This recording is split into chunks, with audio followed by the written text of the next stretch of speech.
Story 1. If the other person is ready to leave whenever there is any difficulty, especially when the difficulty has an external cause. Story 2. If your primary motivation is not the person you are marrying, but the approval you will get from others, do not proceed. If you are only doing it because your mother will be happy, or because it is just what people your age do, or because you are afraid your partner will be disappointed if you do not propose, do not proceed. Story 3. If you lived with that person in the same house and could not solve your core issues, getting married or having a child would not solve them. If anything, it only complicates everything. I am not against marriage, but I think people should look at this like an investment and really be wary of the potential damage that could come of it. Story 4. You avoid hard conversations or shut down during disagreements. Major differences in life goals. Children, money, religion, lifestyle, career priorities. You feel you must shrink, hide, or perform to keep your partner happy. You are afraid to speak your mind or pursue your own interests. You have lost touch with your identity outside the relationship. If everything has been smooth, you might not yet know how the other person handles stress, conflict, or failure. You have never resolved a major disagreement or gone through a difficult life event as a team. You are already fantasizing about escape or someone else, feeling sexually or emotionally unfulfilled. There is financial secrecy or irresponsibility. You feel relief when you are alone or dread when you are with them. If it does not feel natural or easy, do not continue. If you are more excited about the wedding than about your life together as a married couple, consider reconsidering. Story 5. You should not get married if you are not a complete person without your partner. A partner should not complete you. They should complement you. You should make each other better but still be able to be your own separate persons. Story 6. When your partner is distracted when you are together, shows disrespect, makes subliminal flirty eye contact with the opposite sex in front of you, and you pay for most occasions or meals, it can be hurtful. Lack of loving passion during sex. No helpful behavior like assisting with groceries. Not listening when you talk.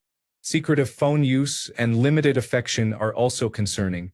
Do not be desperate for a companion to the point of compromising yourself and your needs. Things will not improve with time. They will worsen. Do not deny your needs or rush to be with someone. Build a better relationship with the person in the mirror. You can overcome this. Story 7. If one or both of you keep score in the relationship, you are not in a place to get married. If one or both of you look to escalate conflict instead of looking to de-escalate, then you are not in a place to get married. Story 8. If you haven't decided how you feel about children, you shouldn't rush. I have known more than one person who thought the other would change their mind. I also know a couple that had an unplanned baby. She wanted children and he did not, but they decided to keep the baby. They are filing for divorce. Story 9. Any signs that any of the partners would not be there for you in the darkest of times. Any signs that any of the partners do not think of the other as a partner but as a minion or a master. I recommend experiencing a few weeks of norovirus together and seeing how things work out before getting married.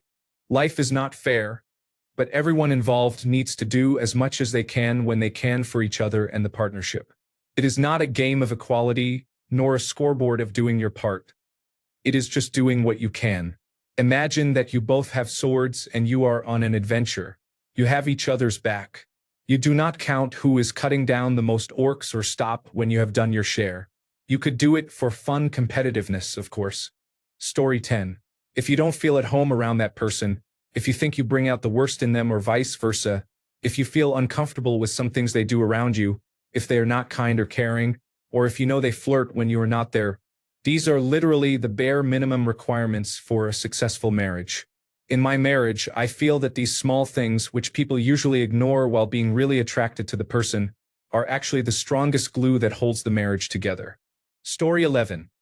Life with this person seems harder than being alone. When you are truly compatible, it should get easier. From my experience, my ex saw daily chores as torment and did not do much at home but kept nagging me about them. So life with him felt like a chore, not a life. Story 12. If your partner ever makes you feel like you are alone, do not accept it. A good partner does not make you feel alone, whether they are with you physically or not.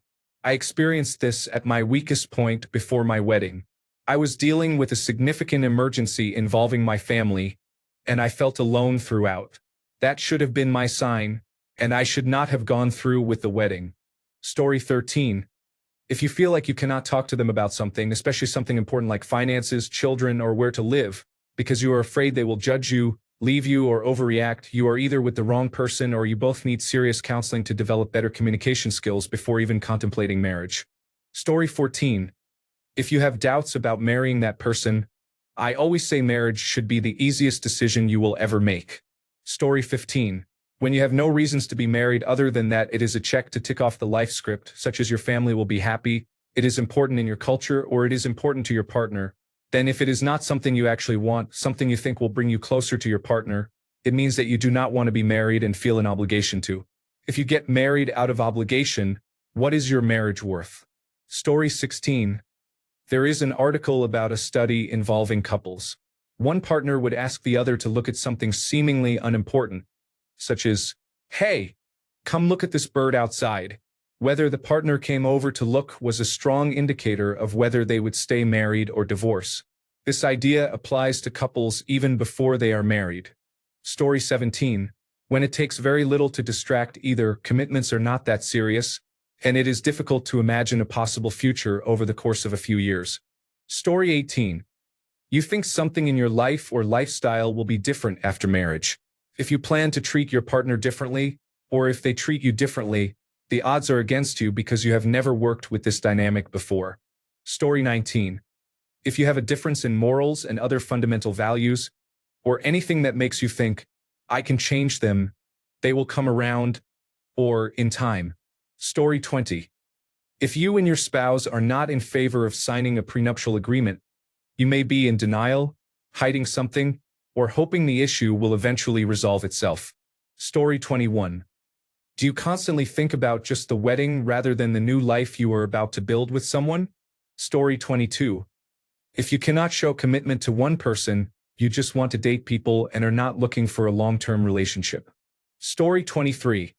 If you are not ready to take responsibility for someone other than yourself, then it is too early for you to get married. Story 24. Just 2 words explain a happy marriage, and by these 2 words, you can transform every marriage into heaven. Sincere respect and sincere love. If you don't have both of them at the same time, I am sorry, but forget about happiness. Each spouse should express these feelings practically, as much as they can. Then you will see that no matter how much you earn, how you live, or what car you drive, you will not find happiness otherwise, even if you live in a golden palace. To me, a spouse should be someone who will do these things for you. If not, escape away from him or her. Story 25. Stephen Colbert told a story about how before he met his wife, he was dating another girl. They were talking about marriage, but he was not sure. He talked to his mother about it, and she asked him if he wanted to marry her. He said, "I do not know." His mother said, "I do not know is not good enough." Sounds simple, but that was his answer right there. Story 26. One of my favorite neighbors once told me he could never get married because he is a homebody. That is a good enough reason. Story 27. If you have multigenerational issues due to your parents or close relatives, such as cousins or maternal relatives, you should avoid getting married, as you may become trapped. If you see yourself as a scapegoat or a parentified child, you should not marry. If you marry while dealing with these issues, trust that you will suffer until death and will pass that suffering on to your spouse and children. Story 28. If 98% of the focus, planning, and excitement is all about the wedding and not on the life that comes after, too many people get married to have a wedding, not a marriage. Story 29. Personally, one of the hardest things, accepting it's worth giving up 10 years instead of promising to spend the next 50+ years with someone. If you feel the need to get married or are being pressured to, because you've built a life together, same friends, relationships with families, shared activities and locations, and even if you're best friends, that is not a reason to stay together. It's really scary to imagine starting over, especially at certain ages, but if neither of you will be happy for the rest of your lives, it's worth the jump. This applies whether it's you or the other person who feels that way but is afraid to start over. For me, the most unexpected thing was having someone reach out, asking how I did it. I cannot promise that will happen to you, but I hope the story helps. Additional considerations. Agree on abortion rights. For women who want to carry a child, don't settle just because you want kids and are racing against the biological clock. There are other options. For someone who does not want to carry a child or is unsure about having kids, if you know the other person does want children, do not take it for granted that you have options. Decide where you want to live, state, moving around, different experiences, length of time, and so on. Like many others have explained, but worth reinforcing, finances. Story 30. I suffer from avoidant personality disorder. I stay away from any relationships because I do not want to hurt people. Story 31. If you are not confident in your decision, it should be a definite yes. Also, the more compatible you are, especially on important matters, the easier life will be. Story 32. If the wedding event means more to you than your significant other and you behave like a bride or groomzilla, you may also spend a large amount of money or take a loan just to celebrate one day. Story 33. The latest divorce rate of around 41% is a good indicator. However, it depends on the country you are in and your religious beliefs. Story 34. If the primary reason is that it is the logical next step, do not do it. It requires more than that, much more. Story 35. Your 4 wives say no. You should be able to say, "Till death does us part," and mean it, and they should do the same. Story 36.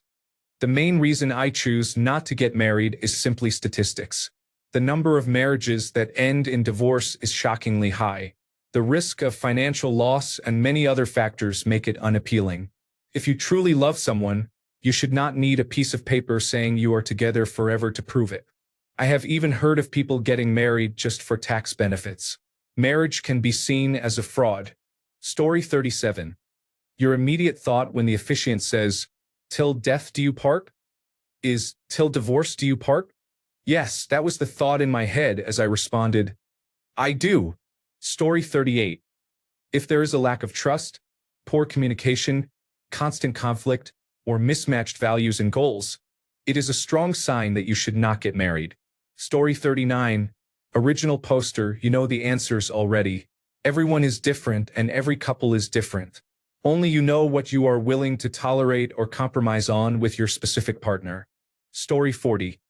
If you feel more stressed than happy when you are together, cannot talk honestly without fear, or if trust is missing, those are big warning signs.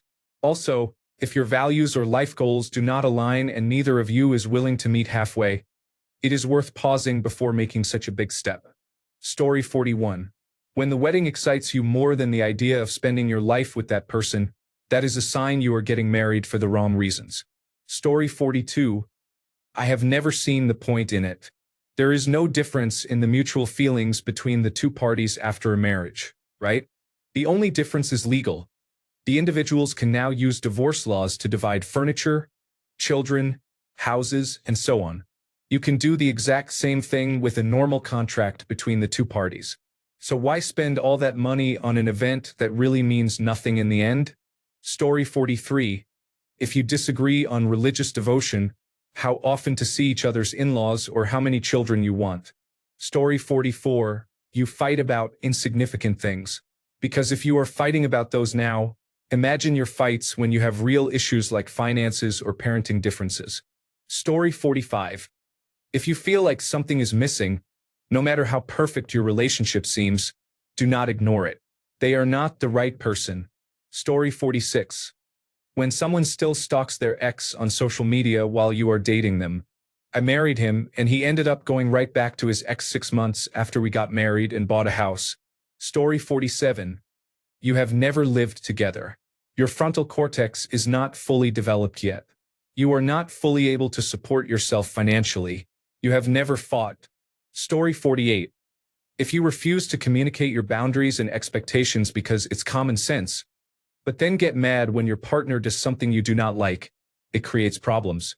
For example, pornography. If pornography is a deal breaker for you, say so at the beginning. Do not stay quiet about it and then later get mad when you catch your partner watching it. Some couples do not see this as a deal breaker. If you do not want to fully commit to the person you are with, but at the same time will not let them go because you fear loneliness, you are thinking you can have your cake and eat it too. If your relationship with that person is constantly on and off because of how often you fight, it shows that both of you are toxic, and marriage will only make that worse. Story 49.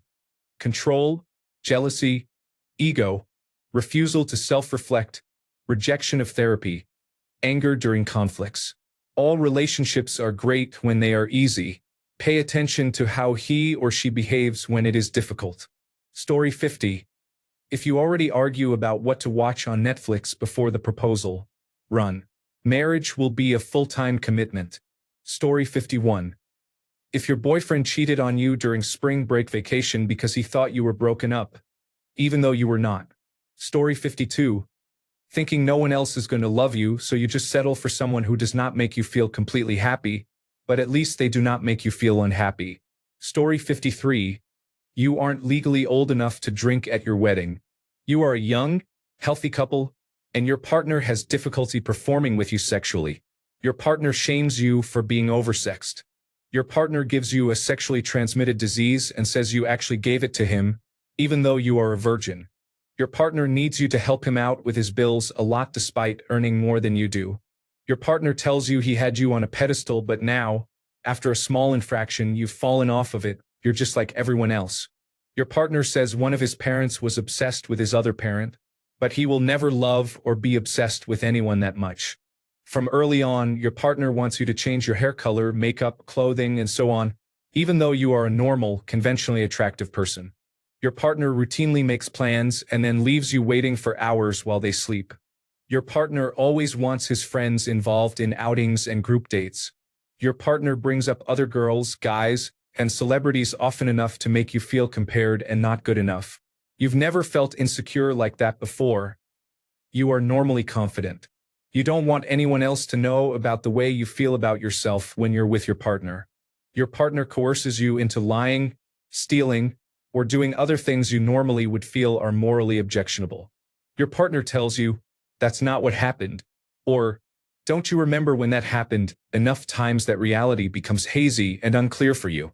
You think to yourself, if you try harder, you'll be enough. Spoiler, you won't be. Story 54.